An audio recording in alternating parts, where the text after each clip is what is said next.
точката која што денес те ја ставиле на дневен ред, всушност не е време и место денес да се разгледува. Зошто го велам ова? Затоа што, господине председател, со оваа точка на дневен ред требаше да закажете комисија многу порано. Имено годишната програма за култура се носи во ноември, декември месец во тековната година, а денес сме веќе 8 февруари 2022 година. Имено во текот на 2021 година требаше да ја донесеме годишната програма за одбележување на значајни празници и настани на Република Македонија за 2022 година, така што вака да бидеме искрени, навистина е безпредметно ставањето на оваа точка на дневен ред. Зошто веламе безпредметно? Затоа што воопшто ја немате потегната, односно започната процедурата, или ја немаме ве како комисија, меѓутоа одговорноста е прво ваша како председател. Имено на оваа комисија треба ние да разгледуваме значајни празници и настани во државата кои што идат во собранието на предлог на институции за култура, локалните самоуправи, научни институции, државни органи, здруженија на граѓани и други релевантни институции во државата. Меѓутоа, за да тие ги достават тие своји предлози во собранието, ние како комисија треба да им се обратиме. Од информациите кои што ги имаме, имајќи го предвид фактот што крајот на минатата година воопшто не сме се состанале, меѓутоа ја себе се слушнав и со неколку институции и општини да видам дали случајно сте пратиле допис како председател, но за жал обврската која што требало да се заврши повторно, ќе речам некаде во втората половина на 2021 година, можеби септември-октомври месец, ја немаме завршено. Така да, навистина не знам која ви е целта и која ви е поентата, заради тоа што ќе кажам уште еднаш, денес сме 8 февруари 2022 година, доколку вие отпочнете или еве отпочнеме процедура, минимум тоа би одело 2 до 3 месеци. Која е поентата да се носи годишна програма за култура во јуни месец 2022 година за 2022 година? За жал, оваа власт, откако е власт, ниту една година нема донесено годишна програма за одбележување на јубилејни годишнини и значајни настани истакнати личности во Република Македонија. И тука се гледа и незаинтересираноста на власта за културата на државата, меѓутоа жал ми е, ама ќе потенцирам и неработливоста на оваа власт, која што еве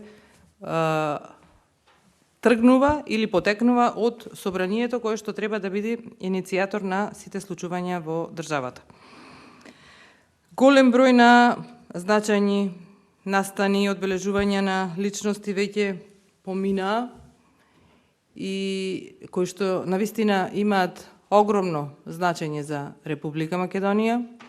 Еден многу важен настан помина и минатата недела, годишнина од раѓањето на Гоце Делчев, кој што е исклучително важна личност за Република Македонија, особено за македонскиот народ во Република Македонија. Меѓутоа, за жал, никој од власта не се сети дека одминува таа годишнина, не се сети дека треба да го прославиме.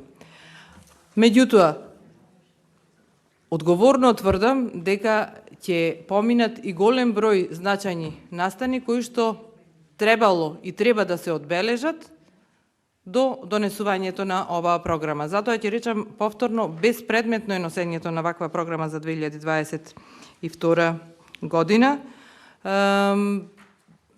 За жал, со ваквиот однос на собранието и интересот на институциите кои што треба да испраќаат предлози до нас од година во година опаѓа, и кога и сега би се обратиле, повторно ќе речам одговорно тврдам дека заинтересираноста ќе биде минимална или нула.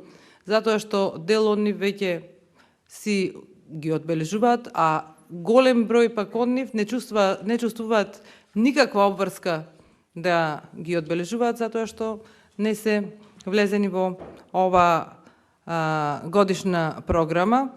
Може би ќе речете, не издвојуваме финансиски средства, меѓутоа не е до финансиските средства. Оваа програма која што се носеше до пред 5 години, останува во архивите на државата.